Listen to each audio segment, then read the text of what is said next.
Alrighty, so we are back to nutrient cycling, all right, or the biogeochemical cycles. And these next couple we don't go into quite as in depth, and it's all the same to you. I'm okay with it. So if you remember, we were talking about the various places where this happens, and you had the organisms, you had the land, you have the water, and you have the atmosphere, right? There's only so many places this stuff can be. Phosphorus, in this case, there's no phosphorus in the atmosphere, pollution aside. So all we're looking at is land to ocean and back again.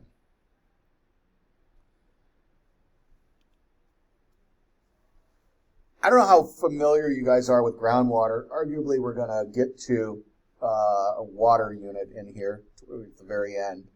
We're going to talk about streams, and like if you know anyone who has a well, we call that groundwater.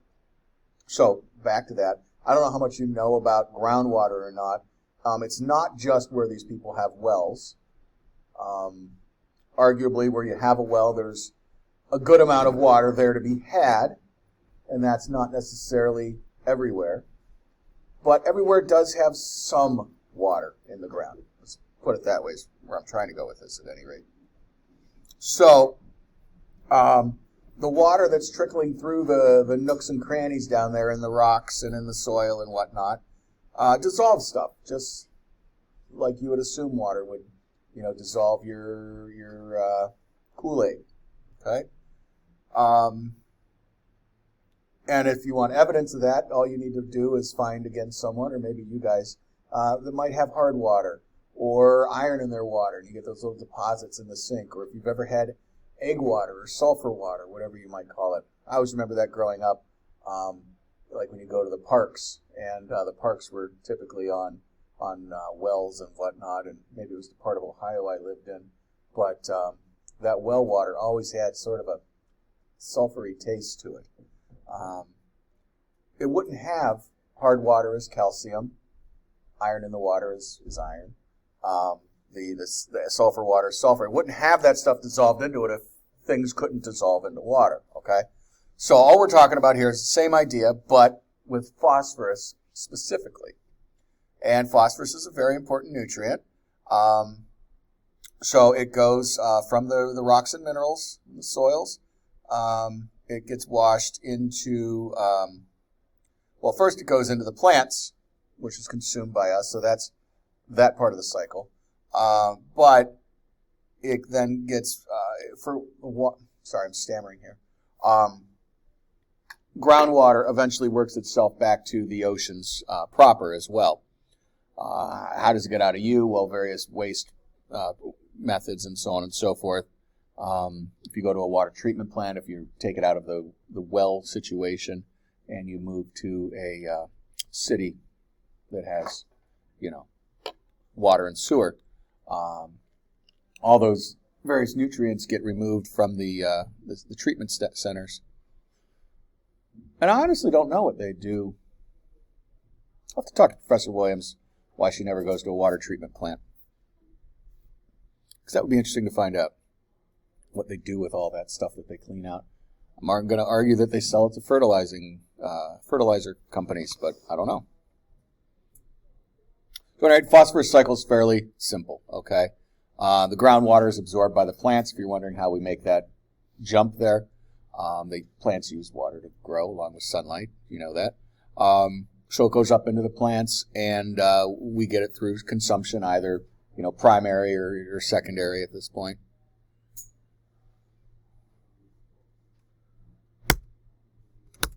Oh, I never went into display mode. I apologize.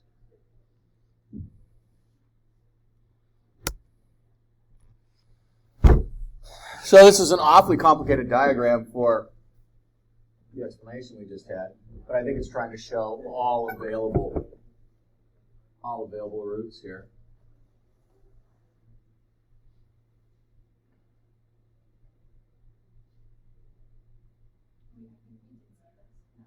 No, it's the same diagram, just for different the same background, they just put different arrows.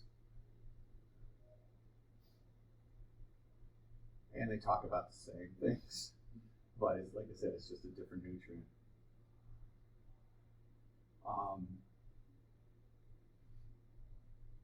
And this one, I still argue just has way too much. They're overkilling it. Partially, that's me not getting into the. When I sit here, am I blocking you guys? At least you. You can see around. I'm like 10 weeks into the semester to ask you that. I've been not emphasizing the whole geologic portion a whole lot, but just trying to keep it a little more on topic with critters and plants and soil and water and air.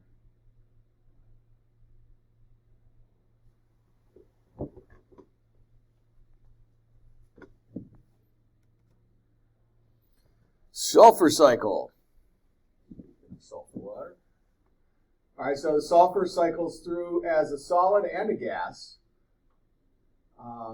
You wouldn't have thought of sulfur gas, really. Again, it's dissolved out of rocks by water. Released into the atmosphere. Now, this could be as a gas and oftentimes little teeny tiny particulates, if you would. Little tiny solids. Sea spray, forest fires, and volcanoes. All right, well, the volcano possibly makes sense to you there.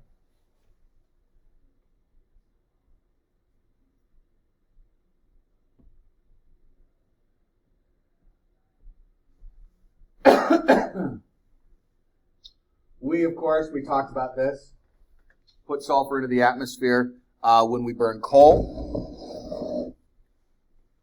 Sulfur is a waste product, in many cases, out of organisms at any rate.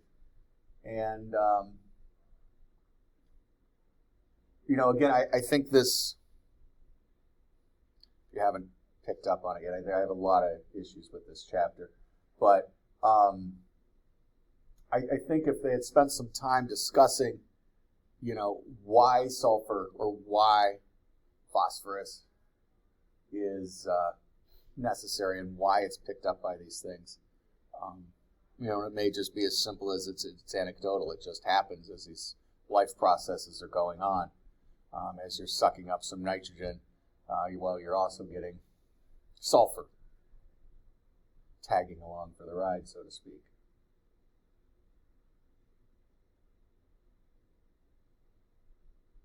I suppose a better angle, or at least a significantly different angle, would be, why do we care about it?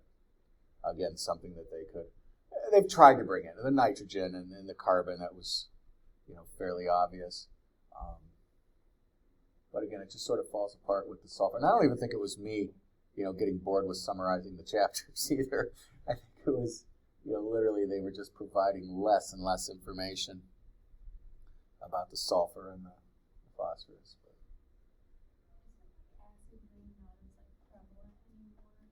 I don't know about that. There's certainly a time when it was worse. The better question is what level is acceptable? We've got to that point with regulations where you're going to have it. Like, there's an acceptable level of lead. Well, why isn't it 0? Well, because we're never going to get to that. We have, over the years, due to regulations, early 90s?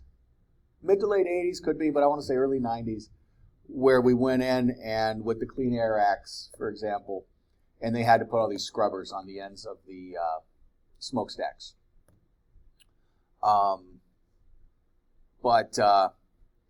And that certainly lowered some numbers, which lowers the amount of acid rain, but it's still out there. So prevalent, like I said, is sort of a relative term. I think the lakes up north are still fairly acidic. I may or may not have told you guys when I moved here, and I was here for my interview, and they found out I was from Ohio, and they're like, "Oh, you guys are killing our lakes, killing our fish." I'm like, "What? What are you talking about?" And I didn't know, again, that the exhaust, for lack of a better word, from a lot of the factories in Ohio along Lake Erie were kind of just trucking along and following the lakes across and getting deposited in the Adirondacks. Again, it's that acid rain. So it's better than it was, but it's probably still too high. Sort of a long answer to a short question, sorry.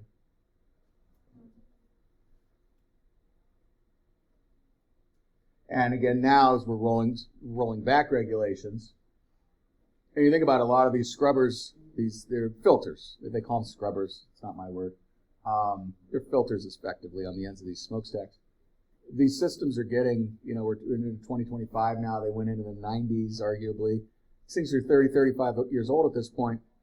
If they haven't been replaced once or twice already, they're certainly got to be getting to the end of their lifespan, which could be a very good reason that they're arguing for deregulation, so they don't have to spend the money to replace them.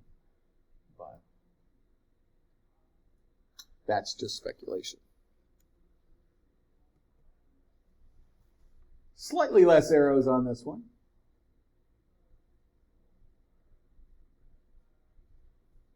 Again, while there is naturally occurring sulfur in rocks and in groundwater that does move through this system, cycles around, what we tend to worry about is when we pull out the rocks like coal and combust them. Okay, and that is the majority of our power plants. It always surprises people, my wife being one of them, that I'm actually pro-nuclear. I think it's a good way to go, and I think it's probably the only way we're going to go. I've said it to you guys before. We're not going to power, places like Manhattan on windmills and solar panels. Ain't going to happen. So, unless some miraculous thing happens, where my wife always jokes, the little pinwheels you get when you're a little kid. She says, if we put, because everyone argues about those giant things. She says, well, what if we put 500 of those on a roof and wire them all together? I'm like, honey, try it, patent it. Let's be rich, please. Something's going to come along, okay? But as it stands, wind and solar, especially solar, it's great. It's a great free energy kick. Once you buy the panels, don't get me wrong, and certainly, it's worth working on. But where it is now is what I mean. It's tough. It's tough. So we need something if we're serious about coal. And nuclear, the problem with nuclear, of course, is when it goes bad, it goes really bad. But when done correctly, that little asterisk warning at the end, when done correctly, it's wonderful. And those are all getting 50, 60, 70 years old now and falling apart. There was one, you guys got one up in Oswego. I think that's the closest one. That's still working. You got 3 Mile Island, but south of here. But we had one up in Sandusky, Ohio. If you guys have ever heard of Cedar Point, kind of where I'm talking about. And the big hourglass things that you guys know that represents those are the cooling towers. Or literally chunks of cement falling out of it. Now, mind you, there was rebar and then more cement, but still not a good sign. Okay, so the infrastructure on nuclear is very dated as well. Going back to the scrubbers are all dying on the smokestacks. We gotta put some money into reinvesting in energy. It's wherever it goes, and there's another, certainly arguments for people other than me, but the energy infrastructure is short of solar and wind. Those are the two things we've been investing in. If you guys pay any attention to the politics and all, you hear that. We got to fix the other two up, though.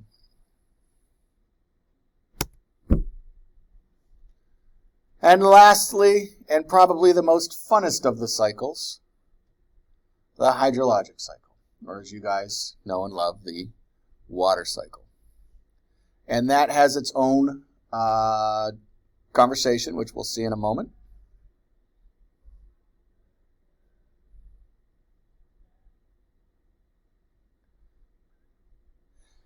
every time I give the water cycle lecture, which I do in actually all of my classes, I make sure to fit it in some way, shape, or form into everything. I always think of something else that we could add into it. And seeing this one, again, I only get to teach environmental science once a year. The reminder that water exists, not just in this little cycle that we're drawing, but in every organism alive on the planet too, right? You've got water in you. That tree has water in you, in it. Arguably, it could look happier at some point. But the grass, the bugs, even bugs have water in them, okay? So water is everywhere. It is in everything. And they could argue about all these necessary components for life, but water, that's at the core of everything. So I'm going to skip right over this because, as I said, I've got a whole conversation on the water cycle. These are a couple videos we watched the other day. Perhaps you were with us. In my attempt to make the first couple cycles a little more interesting. Close this puppy out.